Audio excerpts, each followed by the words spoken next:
తాను కంప్లైంట్ ఇచ్చిందని మీ అన్నయ్యని పోలీసులు తీసుకుపోయారు తెలుసుగా. ఇది అలా కూడా కాదు, గర్భిణీ స్త్రీ మీద చేపెట్టిన కేసు. నేనా కేసు వేసేలా చేయొద్దు.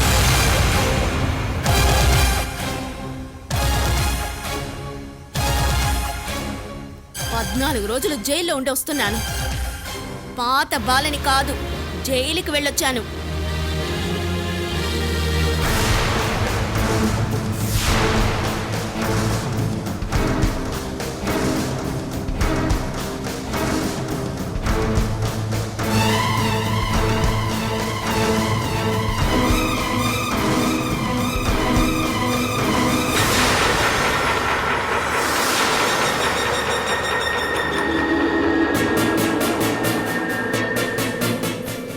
అమ్మా తను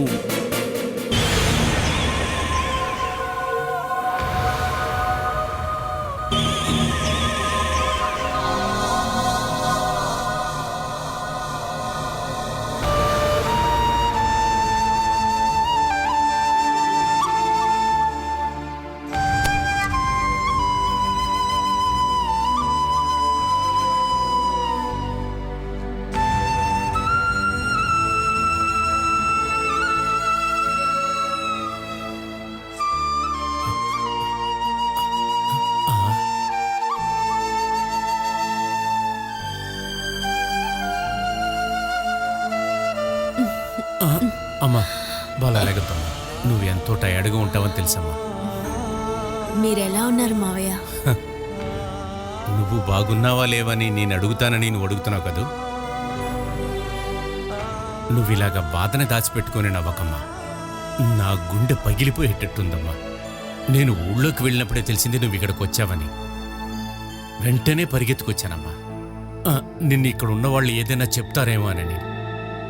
ఏ సమస్య లేదు కదమ్మా. బలంగా స్వాగతం పలికారు. నేనైనా ఇప్పుడు పాత బాలని కాదుగా. 14 రోజులు జైల్లో ఉండొచ్చిన డబ్బు మోసం చేసిన కేసులో క్రిమినల్ కదా. నీకు ఎలా దొరికిందమ్మా జామీను? మీరు భయపడద్దు మావయ్య, జైలు నుంచి తప్పించుకుని రాలేదు. నా వెంటే పోలీసులు రారు. ఇక కేసు కోర్టుకు వచ్చినప్పుడు కోర్టు నుంచి సమన్స్ వస్తాయి, అప్పుడు వెళితే చాలు. అది కాదు, నిన్ను జామీన్లో తీసిందెవరు? నా మీద కరుణగల వాళ్ళు ఉన్నారని ఇప్పుడు అర్థమైందా? నువ్వు తిరిగి వచ్చిందే నా మనసుకు సంతోషంగా ఉందమ్మా. కానీ వేణుగాడు వస్తేనే ఇక్కడ ఏం జరుగుతుందో అని భయం కూడా ఉందమ్మా. దాని గురించి ఆలోచించి భయపడద్దు. ఒంటికి అయ్యే గాయాలన్నీ త్వరగానే నయమవుతాయి. కానీ నా మనసు ఇక గాయపడ్డానికి ఏమీ లేదు. నేను బతకాల్సిందే కదా, నేను తట్టుకోగలను.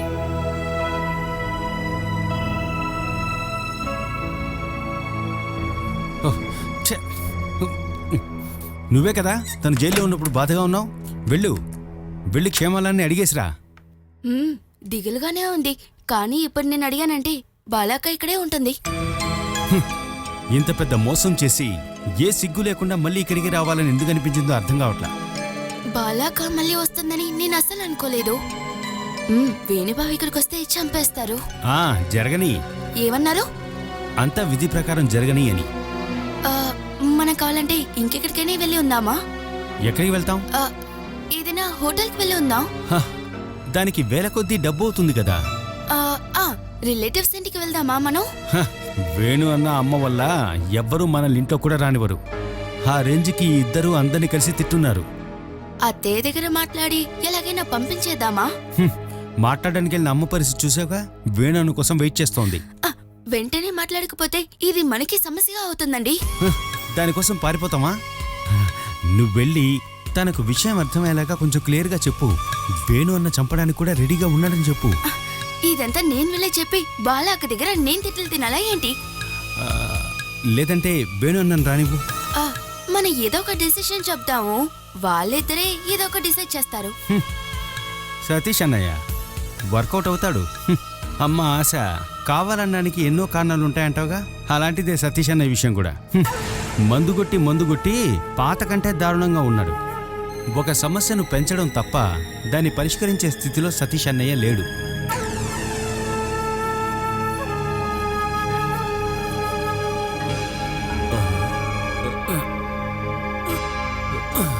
ఏన్నెవరు ఇక్కడ కూర్చోబెట్టింది?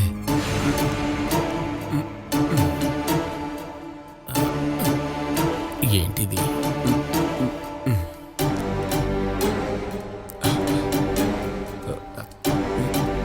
ఈ యాకానే తీర్చేద్దాం.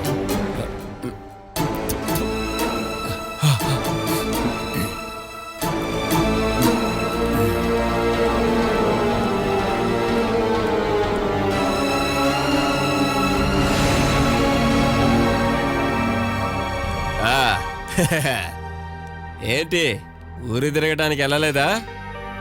నువ్వేంట్రా కాల్లో చక్రాలు కట్టుకున్నట్లు అలా ఉన్నావు? ఛే, అదంతా మీ భ్రాంతి నానా. నువ్వు మళ్ళీ మందు కొడుతున్నావేంట్రా? ఈ రోజు ఒక ఇల్లు గృహప్రవేశం ఉంది, అందుకనే తాగాను. పాలు తాగిలా ఊగేవాడిని నిన్నే చూస్తున్నాను రా మొదటిసారిగా. ఈ పాలు నీళ్లు తాగిన వాళ్ళకి ఇంకొకటి పెట్టారు కదా నానా. ఆ, అది నాకు అర్థమైంది. మందు తీసుకొచ్చి పిలుస్తాడు స్నేహితుడు, ఆ మందుతోనే జీవితాన్ని నాశనం చేస్తాడు, పాపంతో నరకానికి కూడా తీసుకువెళ్తాడు. ఇదేరా వాడికి సులభంగా ఉంటుంది. నీకు అర్థమైందా? మీరేదో కవిత చెబుతున్నారని అర్థమైంది, నన్ను ఎగతాళి చేస్తున్నట్టు అర్థమవుతుంది. అనేలా అనేలా ఎందుకని రా అలా గొంతు చించుకొని అడుగుతున్నావు? అదే నాకు ఈజీగా ఉంది. అనిలా ఎక్కడున్నావే? ఓ, త్వరగా రావే. ఏంటి ఇలా ఎప్పుడు పిలవరే మీరు? ఏమే, నువ్వు నన్ను క్షమించాలి. ఈ రోజు ఒక ఇంట్లో పాలు కాచారు, వాళ్ళు ఇబ్బంది పెడితే కొంచెం అంతా ముందు తాగానే. కొంచెమే. ఒక్క బాటిల్కేనారా ఇప్పుడు చిన్న పెగ్ అంటున్నారు? అయ్యో, నీ పనేది నువ్వు చూసుకో, మా ఇద్దరి మధ్యలోకి నువ్వు రాకో. నీ మీద పెట్టేస్తున్నాను, మా నాన్న మీద పెట్టేస్తున్నాను. ఈ రోజు నుంచి ఇక ముందు తాగను. ఎలాగైనా నేను తొందరగా చచ్చిపోతాననే కదరా నీ ఆశ. నానా, మీకు మోక్షం కలిగిస్తానని మీరు అనుకోవచ్చు కదా. చూడండి, మీరు తాగనని చెప్పి నా మీద ఒట్టు కూడా వేశారు. ఏవే, ఇకపైన తాగనని ఈ ఇంట్లోనే ఒట్టేస్తున్నాను కదా. ఒట్టు ఒట్టు ఒట్టు ఒట్టు ఒట్టు ఒట్టు. ఏయ్, నువ్వు ఇలాగే చేస్తుంటే డైలీ ఒట్టు వేయాల్సిందేరా నువ్వు. నానా, నాకు బుద్ధి లేదన్నమాట. మరి వినేవాళ్ళకే కదరా మనం చెప్పాల్సింది. తెలివిలేని వాడికి ఎంత చెప్తే మాత్రం ఏం మారతాడు? ఓ, నాకు తెలివి బానే ఉంది. ఇంతకు ముందు ఉంది, ఇప్పుడు అస్సలు లేదురా. అది ఎందువల్ల నీకు తెలుసా? ఏరా, ఆ మందు నీ పొట్టలోకి వెళ్ళినప్పుడు నీతో పాటు తెలివితేటలు కూడా పోతాయి.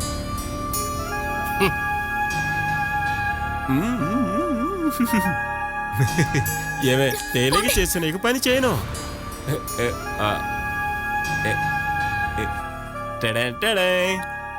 ఇదిగో, ఇది నీకే.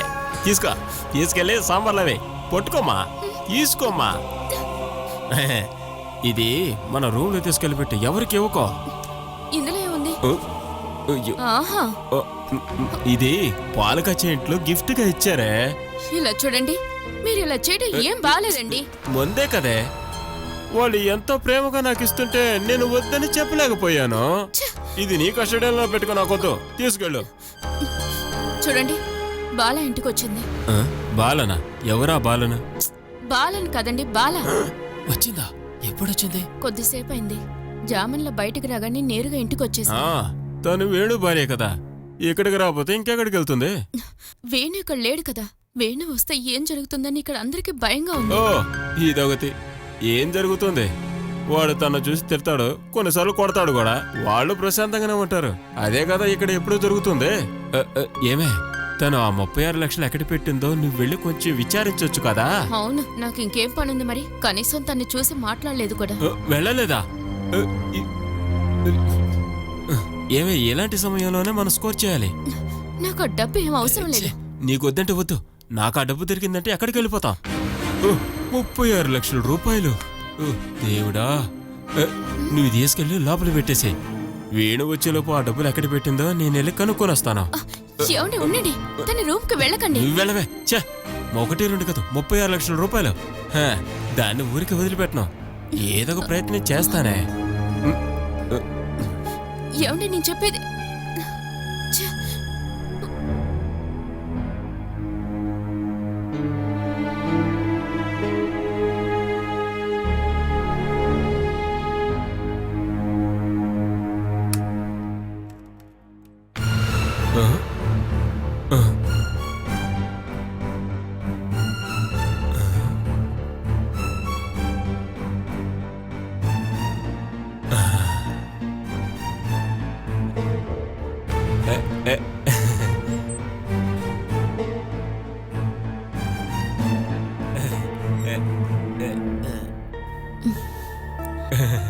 అమ్మా బాలా, నేను రావడానికి కొంచెం లేట్ అయ్యింది. నేను నీకు జామీన్ ఇప్పిద్దామని ఇద్దరిని తీసుకొని కోర్టుకు వస్తున్నప్పుడే తెలిసింది నీకు జామీన్ వచ్చిందని. Just miss. తర్వాత ఆ 36 లక్షలు ఇందులోనే పెట్టించావా? నువ్వు దొంగలించిన డబ్బు తీసుకొచ్చావు చూడు. ఏంటిది? ఆ 36 లక్షల రూపాయలు ఏడ దాచిపెట్టావు? బాలా, ఈ సతీష్ బాబు గారికి ఉన్న డబ్బు సమస్య గురించి నీకు తెలుసు కదా. ఆ 36 లక్షల నుంచి 16 లక్షలు నాకు ఇచ్చావనుకో, ఈ సమస్య పూర్తి అంతవరకు నిన్ను కదలేను. ఆ డబ్బు ఇక్కడున్న బ్యాంక్ అకౌంట్లో లేదు, స్విస్ బ్యాంక్లో ట్రాన్స్ఫర్ చేశాను. అక్కడి నుంచి తీసుకొచ్చి ఎలా ఇవ్వగలను? ఆ అకౌంట్ నెంబర్కి నా ఆధార్ కార్డు లింక్ చేసావనుకో అమ్మా. కుదరదా? వాళ్ళకి ఆధారం కావాలి కదా. నా ఆధార్ కార్డు ఇద్దామా? వాటితో ఎటువంటి ప్రయోజనం లేదు. అమ్మ బాలా, నాకు 16 ఒక 6 లక్షలు ఇవ్వు చాలు. ఒక 3 లక్షలు లేక 2. అమ్మా, 1 లక్ష రూపాయలన్నీ ఇవ్వమ్మా. ఎందుకు లక్ష్యం మాత్రం? మొత్తం డబ్బంతా మీరే తీసుకోండి. మొత్తమా? ఆ, అమ్మ బాలా, నన్ను సంతోష పెట్టావు. ఎప్పుడు చేతికొస్తాయి? ఎప్పుడు చేతికొస్తుందో అడుగుతున్నా. ఒక చిన్న ఫార్మాలిటీ ఉంది. ఈ డబ్బు మోసం చేసిన ప్లాన్ మొత్తం మీదేనని పోలీసుల దగ్గర ఒప్పుకోవాలి. తర్వాత ఏముంది? ఎఫ్ఐఆర్ రెడీ చేసి మిమ్మల్ని ఈ కేసులో A1గా చేర్చుకుంటారు. ఓ, అయితే సరే. అయితే ఎంతసేపు నన్ను ఎగతాళి చేస్తూ ఉన్నావా? నేనలా చేసుండనని తెలిసి పోలీసులు నన్ను ఇక్కడి నుంచి తీసుకెళ్తుంటే ఎవరైనా నాకు సపోర్ట్ చేశారా? నిరపరాధిని నోటితో చెప్తే సరిపోతుందా? నువ్వు డబ్బులెక్కడో దాచిపెట్టావు. ఏయ్, మర్యాదగా చెప్పు. వేణు ఇక్కడికి వచ్చాడంటే నిన్ను కొట్టే అడుగుతాడు. వాడి చేతికెళ్ళని అంటే ఎవరికి 1 రూపాయి కూడా దక్కదు. ఇప్పుడు నాతో చెప్పావంటే 50-50. ఇక్కడే ఉండండి, సగం తీసుకున్నాక వెళ్ళండి. ఇప్పుడు మీ తమ్ముడొచ్చి మీకు ఇస్తారుగా. నువ్వు నాశనం అయిపోతావే. 36 లక్షల రూపాయలు నేను ఎంతగా ఎదురు చూస్తున్నానో తెలుసా? ఎప్పటికైనా డబ్బు బయటికి రావాల్సిందే.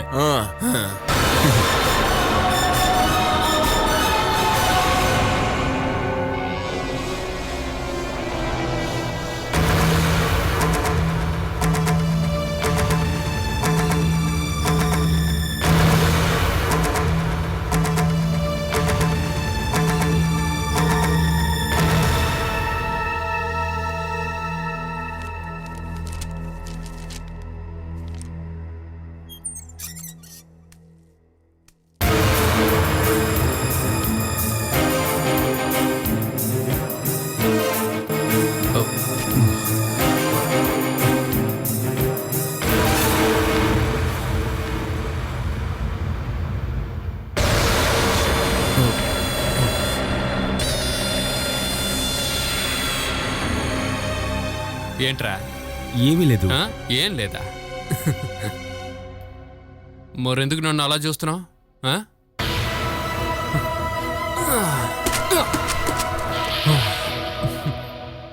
నా ఇంట్లో నేను నాకు ఇష్టం వచ్చినట్టు ప్రవర్తిస్తాను.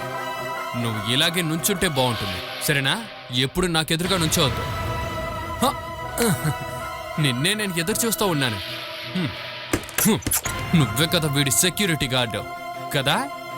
రే రే రే రే, ఏ ఒక్కరిని నమ్మకూడదు. అవకాశం దొరికిందనుకో మోసం చేస్తారు. మీ భార్యలాగే అందరూ ఉంటారనుకోవద్దు. ఓ, నీ భార్య గురించి మాట్లాడితే నువ్వు తట్టుకోలేకపోతున్నావు కదా?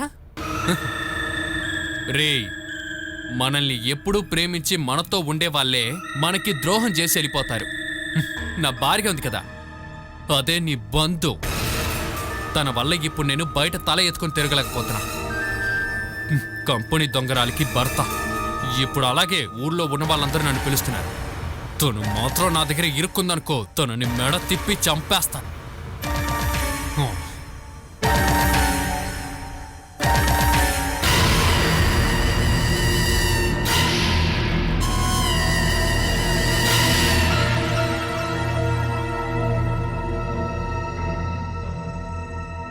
ఒరే వేణు, అదొచ్చిందిరా.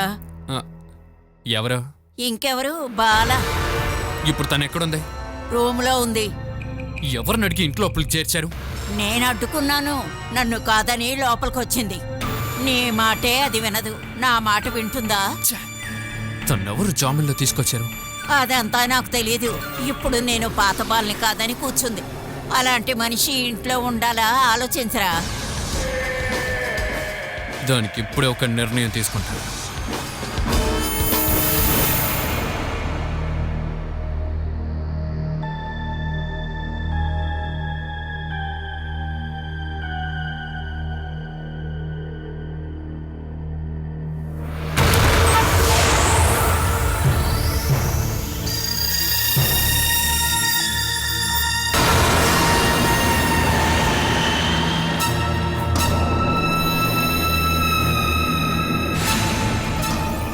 అసలు నిన్ను ఈ ఇంటికి ఎవరే పిలిచారు?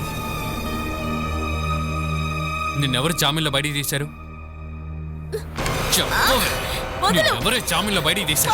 చెప్పవే, చెప్పవే, ఉస్సే, చెప్పవే, ఎవరే నిన్ను జామీన్లో తీశారు? అది కాదు ఆశ. మీరు లోపలికి రండి. జామీన్లో తీశారు? చెప్పవే, ఎవరు తీశారో చెప్పవే. పదండి, మీరు వెళ్ళండి. నా మాట విను. ఇదే దాస్త్రం. అందులో మీరు తల తెచ్చుకోండి. చెప్పవే, వీళ్ళ అరుపులనే మనం వింటూ ఉండాలా?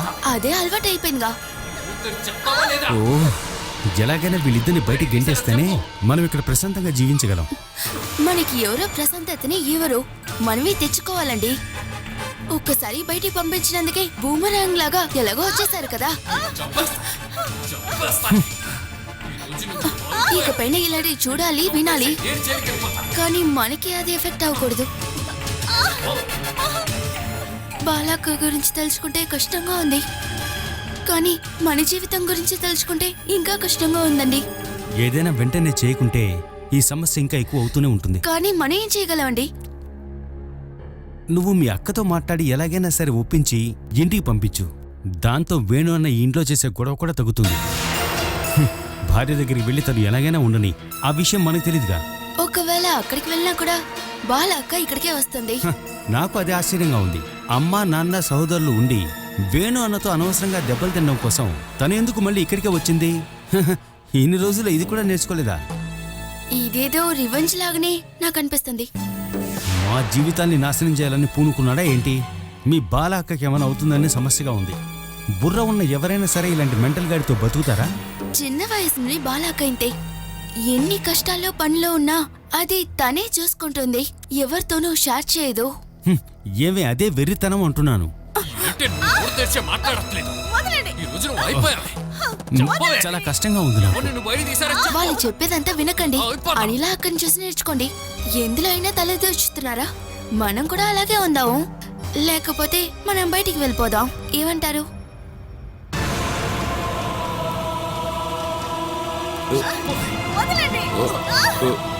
చెప్పలేదంటే అంతే. ఎవరే తీశారు?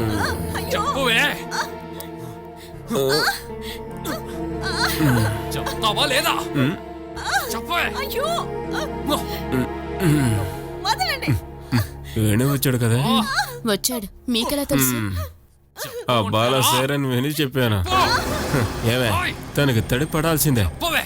ఆ దొంగిలించిన డబ్బు ఎక్కడ దాచిపెట్టావని అడిగితే ఏం చెప్పింది తెలుసా? స్విస్ బ్యాంక్ లో దాచిపెట్టిందట. వేణు జుట్టు పట్టుకుని ప్రశ్నలు అడుగుతున్నప్పుడు ఆ స్విస్ బ్యాంక్ లో ఉన్న డబ్బులు పరిగెత్తుకుంటూ వస్తాయి. అయ్యో, నువ్వు తీసి బయట ఎక్కడ పడేస్తావని భయంతో దాచుకున్నాను. ఓ, ఇది ఉండటం వల్లే బయటపడ్డాను, లేదంటే చాలా కష్టపడేవాడిని. నువ్వు ఆ చేపలు చేసావా లేదా? పనిలో పని దీన్ని కూడా లేపేస్తాను. అప్పుడే 36 లక్షల రూపాయల టెన్షన్ పోతుంది. నువ్వు దాన్ని కొట్టి తిట్టి ఏ ప్రయోజనం లేదురా. ముందా 36 లక్షలు అది ఎక్కడ దాచిపెట్టిందో దాని నోట కక్కించరా. తరువాత దాన్ని ఇంట్లో నుంచి గంటే. అది ఎవరి దగ్గర ఉందో చెప్పడానికి నీకెందుకే ఇంత బాధ? మనోజ్ దగ్గర ఉందా? చెప్పవే. చెప్పవే. ఇంకోసారి చేయి చేసుకున్నారో డబ్బులు ఎక్కడుందో చెప్పే వరకు నేను నిన్ను కొడతానే. అది నేను చెప్పాలా?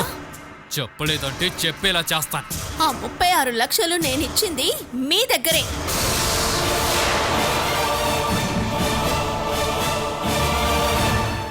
నా కూతురికి చెడు అలవాట్లన్నీ ఇప్పుడున్నాయంటే దానికి పూర్తి బాధ్యత మీరు, మీ అబ్బాయి. ఇంతవరకు నా కుటుంబంలో ఎవరిని దొంగతనం దోపిడీలు చేశారని జైల్లో పెట్టలేదు.